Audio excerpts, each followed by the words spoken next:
இதை கிடைக்க ஆசையும் துடைப்போமோ இப்போ எல்லா விஷயமும் ரோகிணி ஒத்துக்கிறாங்க. இது எல்லாமே நான் தான் காசை பணத்தை எடுத்தேன்ட்டு சொல்லிட்டு சொல்கிறாங்க. இதை ராஜா ராணி எடுக்கலன்றாங்க. இதை கேட்ட உடனே எல்லாருமே பயங்கரமாக ஷாக் ஆகுறாங்க.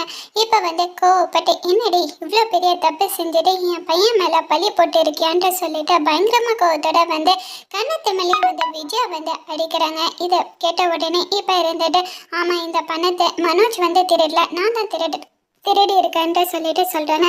பார்த்தீங்களாப்பா, இப்போ இந்த வீட்டிலே ஒரு திருடரை வச்சுட்டு நம்ம ஊருக்காரங்களே இது தப்பாக பண்ணியிருக்கேன்றாங்க. இது எல்லாமே நான் போட்ட கெட்டப் உண்மையை வர்றதுக்காக தான் இவங்களை நான் நடிக்க சொன்னேன்ட்டு சொல்லிட்டு முத்து இருந்துட்டு சொல்கிறாங்க. இதை கேட்ட உடனே விஜயா இருந்துட்டு இதுக்கும் மேலே நீ இந்த வீட்டில் இருக்கிறதுக்கு உனக்கு தகுதி இல்லை, வெளியே போடின்ட்டு சொல்லிட்டு ரோகிணியை கழுத்தை பிடிச்சி வெளியே தள்ளுறாங்க.